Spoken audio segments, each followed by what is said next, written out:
உலகெங்கும் உள்ள தரிசனம் நேயர்களுக்கு வணக்கம். நான் உங்க வித்யா கார்த்திக். ஒவ்வொரு மாதமும் எனக்குன்னு ராசி பலன்லாம் பார்த்துட்டு வரோம். நானும் இத பார்ப்பீங்க, அத பார்ப்பீங்கன்னு சொல்றேன். நீங்களும் ஆமா மேடம், பார்த்தேன் மேடம் அப்படின்லாம் கமெண்ட் போடுறீங்க. உங்களுடைய தொடர் ஆதரவுக்கு மிக்க நன்றி. இந்த தடவை நம்ம என்ன பார்க்க போறோம் அப்படின்னா, வரக்கூடிய செப்டம்பர் மாதம் ஒவ்வொரு கிரகங்களும் என்ன மாரி இயக்கத்த இயங்க போறாங்க? என்னதான் எனக்கு நடக்க போகுது? வச்சு செய்வாங்களா? இல்ல வச்சு வச்சு செய்ய போறாங்களா? என் ராசிக்கு எப்படி இருக்க போகுது? அப்படின்ற மாரி இந்த தடவ செப்டம்பர் மாத ராசி பலன் பார்க்க தயாராக இருக்கிறோம். ஓகே. அதற்கு முன்னாடி பிளானட்டரி பொசிஷன பார்த்துரலாம்.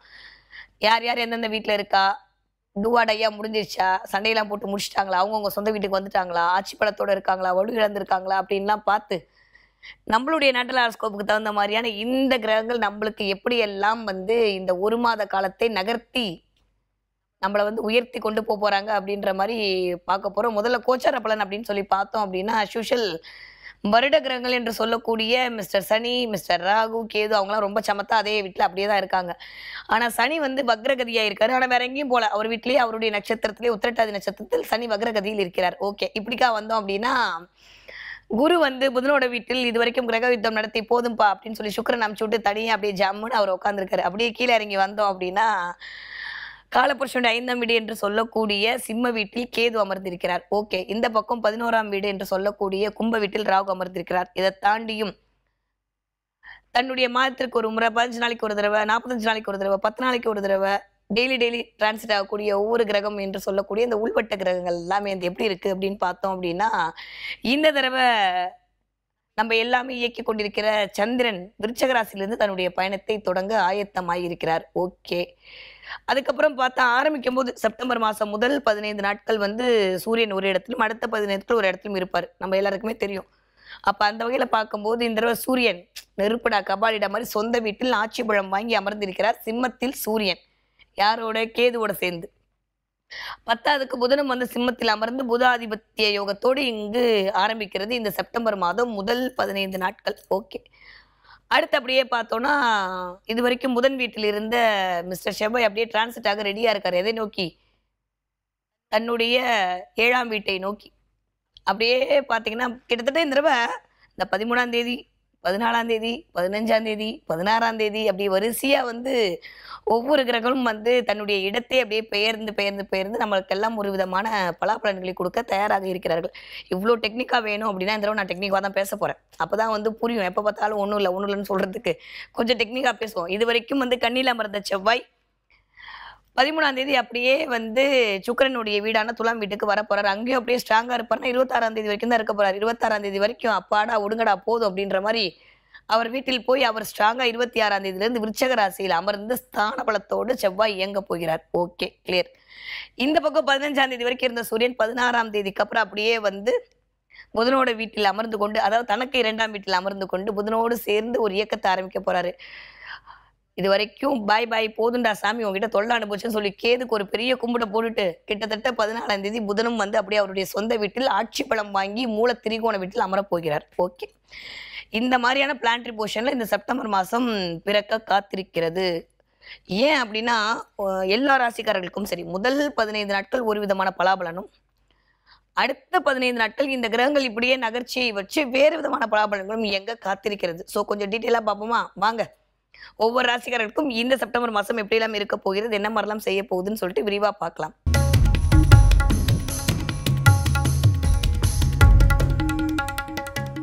தன்னுடைய விடாமுயற்சியால் விஸ்வரூபம் எடுக்க காத்து கொண்டிருக்கும் என் மனதிற்கினிய மேஷராசினியர்கள் எப்படி இருக்க போது இந்த 1 மாத காலம்? கிட்டத்தட்ட 6ஆம் இடத்தில் இதுவரைக்கும் ராசிநாதன் அமர்ந்து நிறைய நல்ல விஷயங்கள்லாம் பண்ணாரு. அதில் இல்லைன்னா சொல்லக்கூடாது. ஏன்னா அவர் 8க்கும் 6க்கும் 8ஆம் அதிபதி போய் 6ல் உட்கார்றது ராஜயோகம்லாம் கொடுக்கும். நிறைய பேருக்கு நல்லா தான் இருந்தீங்க. எனக்கு தெரிஞ்சு சைலண்டா வயலேட் பண்ற ஆள்கள் யாருன்னு பார்த்தா மேஷராசிக்காரங்க தான். எல்லாரும் ரிஷபம் சூப்பர், துலாம் சூப்பர்னு சொல்லும்போது சேச்சர் நாங்க தான் சூப்பர்ன்ற மாதிரி இந்த பக்கம் மேஷமும் தனுசு தான் அப்படியே அமைதியா உட்காந்து எல்லா விஷயத்தையும் அப்படியே கிரகிச்சு நிறைய நல்லதெல்லாம் நடக்கக்கூடிய ஒரு காரணமா இருக்கீங்க. ஓகே. இந்த தடவை எப்படி இருக்க போகுது அப்படின்னா, மேஷராசிக்காரர்களுக்கு ஒரு 5 விதமான பலாபலன் நடக்க போகுது. ஃபர்ஸ்ட் விஷயம், முதல் 15 நாட்கள் வாவ் எக்ஸ்ட்ராடனரியா இருக்க போகுது. 5ஆம் அதிபதி 5ஆம் இடத்துல போய் ஆட்சி பலம் வாங்கி உட்காந்துருக்காரு. வருஷத்துக்கு ஒரு தடவை தாங்க வருவாரு.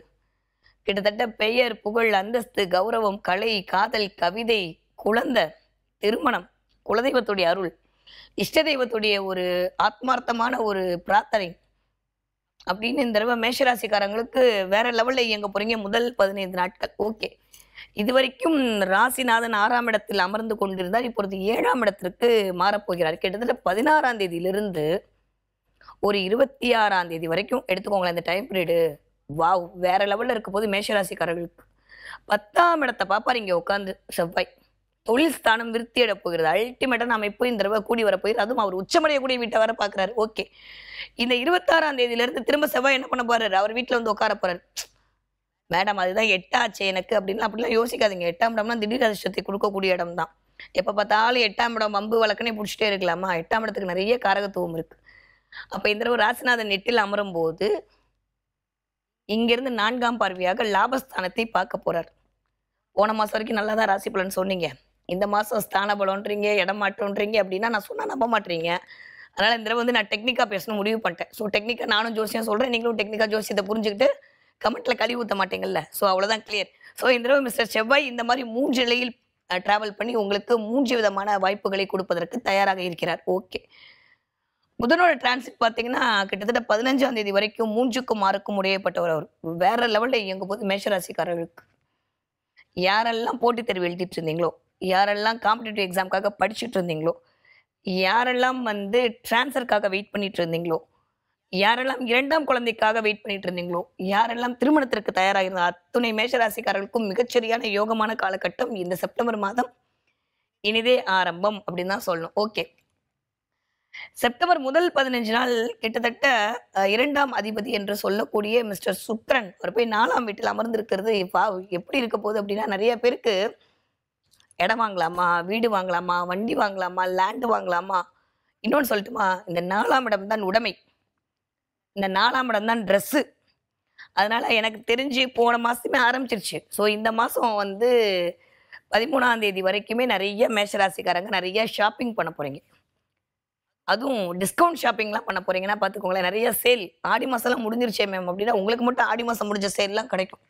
இந்த தடவை நிறைய டிஸ்கவுண்ட்டில் வந்து ட்ரெஸ் வாங்குறது, டிஸ்கவுண்ட்டில் வந்து எனக்குன்னு பர்ஃப்யூம் வாங்கிக்கிறது, எனக்குன்னு ஏதோ ஒன்று பண்ணிக்கிறது. ஏன்னா உடைமை எல்லாம் உங்களுக்கானது இல்லையா? என் குழந்தைங்களுக்குன்னு ஏதாவது பண்ணுறது, எனக்குன்னு ஏதாவது பண்ணிக்கிறது. இந்த தடவை மேஷராசிக்காரங்க ஜாலியோ ஜில்கானவா இருக்க போகிறீங்க. நிறைய ஷாப்பிங் பண்ண போகிறீங்க. நிறைய பெயர் கிடைக்க போகிறது, நிறைய புகழ் கிடைக்க போகிறது, நிறைய அந்தஸ்து கிடைக்க போகுது, நிறைய கௌரவம் கிடைக்க போகிறது, காதல் இனிக்க போகிறது. ரொம்ப நாளுக்கு அப்புறம் பாத்ரூமில் உட்காந்து ஹம் பண்ண போகிறீங்க, பாட்டு பாட போகிறீங்க, ஜாலியாக இருக்க போகிறீங்க. அப்படியே முகத்தில் வந்து அப்படியே ஒரு மாதிரியான தேஜஸ், ஃபேஷியல் பண்ணாமல் அழகாக இருப்பீங்கன்னா பார்த்துக்கோங்களேன். அந்த மாதிரிலாம் நிறைய நடக்க போகுது மேஷராசிக்காரங்களுக்கு. ஓகே. 15ஆம் தேதிக்கு அப்புறம் கிட்டத்தட்ட ஒரு 10 நாட்கள் வந்து வேலைன்னு ஓட போறீங்க. ரொம்ப டயர்டாக போறீங்க. கொஞ்சம் ஹெல்த்தில் வந்து கவனமாக இருந்து கொள்ள வேண்டிய காலகட்டம் தான். 26ஆம் தேதி வரைக்கும் இன்ட்டு போட்டு வச்சுக்கோங்க. 26ஆம் தேதியிலிருந்து 30ஆம் தேதி வரைக்கும் சின்சன் மாதிரி அமைதின்னு இருக்கணும். என்ன அடிச்சு கேட்டாலும் வாயை தரக்கூடாது. சரி, அந்த படத்தில் சொல்லுவாங்க அண்ணே சொல்லிடாதீங்க அப்படின்ற மாதிரி மேஷராசிக்காரங்க 26ஆம் தேதியிலிருந்து 30ஆம் தேதி வரைக்கும் யார் என்ன சொன்னாலும் வாயவே திறக்காம அமைதியாக இருக்க வேண்டிய காலகட்டம். ஏற்கனவே 2வது சந்திராஷ்டமம் வேற வரப்போகுது. 10ஆவதுக்கு நம்ம வீட்டு ஆளு வேற வந்து உட்கார போறான். ஏற்கனவே சொல்லுவாங்கல்ல, யாரு பண்றாங்களோ இல்லை நீ நல்லா செய்யற அப்படின்ற மாதிரி செவ்வாய் வந்து சூப்பராக மேஷராசிக்காரங்களை செய்வார். அவர் என்னதான் ராசிநாதனாலும் அவர் தான் 8 கூடையப்பட்டவர். இப்போதான் 8ஆம் இடம் திடீர் அதிர்ஷ்டம் சொன்னீங்க அப்படின்னா திடீர் அதிர்ஷ்டம் தான் கொடுப்பாரு. சில சமயம் உங்களோட நேச்சுரல் ஹாரோஸ்கோப்ல செவ்வாய் தசை நடக்குது, இல்லை சுக்கிர தசை நடக்குது, இல்லை குரு தசை நடக்குது அப்படின்னா கொஞ்சம் கவனமாக இருந்து கொள்ளுங்கள். இந்த பீரியட்ல 26ஆம் தேதியிலிருந்து 30ஆம் தேதி வரைக்கும் கொஞ்சம் கவனமாக இருந்துக்க வேண்டிய காலகட்டம் தான். கொஞ்சம் ஹெல்த் இஷ்யூஸ் வர்றதுக்கான வாய்ப்புகள் உண்டு. பிகாஸ் ஆஃப் செவ்வாயோட பிளான்ட்ரி பொசிஷன் 8ஆம் இடத்துல இருக்கு. 8ஆம் இடம்னா கொஞ்சம் விபத்து, கண்டம், வண்டி வாகனம் இது மாதிரி சின்ன சின்ன நானும் இருக்கேன்ல அப்படின்னு அவர் பவர் காட்டணும்ல செவ்வாய். அதனால அதை காட்டுவார். ஏன்னா இது வரைக்கும் சனியோட டைரக்ட் பாவையில் செவ்வாய் சனி இருந்து ஒரு மாதிரி கோவத்தை, ஆக்ரோஷத்தை, பார்க்குறவங்க மேலெல்லாம் ஒரு எரிச்சலை, கடுப்பை உண்டாக்கிட்டு இருந்தாரா, இப்போ 7ஆம் வீட்டுக்கு போறாரா, பார்க்குறவங்களாம் காதலாக தெரிவாங்க. ஐயோ பாவம் அப்படின்ற மாதிரி நீங்கள் பார்ப்பீங்க. உங்களை பார்க்குறவங்களாம் ஐ அப்படின்ற மாதிரி பார்க்க போகிறாங்க. ஸோ இந்த தடவை மேஷராசிக்காரங்களுக்கு எனக்கு தெரிஞ்சு அழகு அதிகரிக்க போகிறது. அதுவும் ஆத்ம அழகு அதிகரிக்க போகிறது, அறிவார்ந்த அழகு அதிகரிக்க போகிறது. ஏன்னா புதனோட சேர்ந்த ஒரு அமைப்பு சூப்பராக இருக்குங்க. இந்த 5ஆம் அதிபதி போய் 6ஆம் இடத்துல உட்கார்றது எனக்கு தெரிஞ்சு நிறைய பேருக்கு சர்வீஸ் ஓரியன்டான வேலை பார்ப்பீங்க. உங்கள் குலதெய்வம் கோயிலில் போய் சர்வீஸ் பண்ணுறது, இல்லை கோவிலில் போய் ஏதாவது சர்வீஸ் பண்ணுறது, கோவிலுக்குன்னு சில நன்கொடை கொடுக்கறது, கோவிலுக்குன்னு சில விஷயங்கள் பண்றது. யாரெல்லாம் கோர்ட்டு, கேஸு, வம்பு வழக்குன்னு வெயிட் பண்ணிட்டு அத்தனை பேருக்கும் ஒரு நிவர்த்தின்ற மாரி மேஷ ராசிக்காரங்களுக்கு அல்டிமேட்டான பலன் இனிதே ஆரம்பம். ஓகே. நீங்க படிக்கிற மேஷராசி குழந்தைங்களா இருந்தா எப்படி போறீங்கன்னா, சூப்பரா படிக்க போறீங்க. புத்திசாலித்தனமா இருக்க போறீங்க. என்ன இந்த பிள்ளை இப்படிலாம் படிக்குது அப்படின்ற மாரி அப்படியே பார்க்குறவங்கலாம் வியக்க போறாங்க. நெறைய எக்ஸ்ட்ரா கரிக்குலர் ஆக்டிவிட்டீஸ்ல ஜெயிக்க போறீங்க. அதுவும் எஸ்பெஷலி டிராயிங் பண்ற பிள்ளைங்க, பாட்டு பாடுற பிள்ளைங்களுக்குலாம் சூப்பரான ஒரு டைம் பீரியடு மேஷராசிக்காரர்களுக்கு இனிதே ஆரம்பம். ஓகே. நீங்க 20 வயதிலேருந்து 40 வயதுக்குள்ள இருக்கக்கூடிய மேஷராசிக்காரர்களா இருந்தால் காதல் இனிக்க போகிறது, கவிதை பிறக்க போகிறது, ரொமான்ஸ் அதிகரிக்க போகுது, அழகா இருக்க போறீங்க, நெறைய ட்ரெஸ் வாங்கி போட போறீங்க, நெறைய பார்லர்ல செலவு பண்ண போறீங்க. அதன் மூலமாக உங்களே அப்படியே செதுக்கிக்க போறீங்க. யூசுவலி இந்த மேஷத்துக்கு அழகு பண்றதே பிடிக்காது. என்னத்த அத போய் பண்ணிக்கிட்டு அதை யாருங்க அப்படின்ற மாரி இருப்பாங்க. சுக்கிரன் இந்த தடவ அப்படிலாம் விட மாட்டார். அவங்கள அழகாக்கியே தீவன்னு அடம் பிடிக்கிறாரு. அதனால இந்த தடவ நீங்க அதுக்கான மாறத்துக்கான வாய்ப்பெல்லாம் கண்டிப்பாக உதயமாக காத்திருக்கிறது. ஓகே. நீங்க 40 வயதிலிருந்து 60 வயது இருக்கக்கூடிய மேஷராசிக்காரர்களா இருந்தா எழுதி வச்சுக்கோங்க. இதுதான் உங்களுக்கான பொற்காலம். கிட்டத்தட்ட இந்த மாரி வர்றதுக்கு எனக்கு தெரிஞ்சு 1 வருஷம், இன்னும் ரொம்ப டீப்பா எடுத்தோம்னா ஒரு 13 வருஷம் ஆகலாம். அந்த அளவுக்கு சூப்பரான டைம் பீரியட் இந்த 1 மாத காலம்.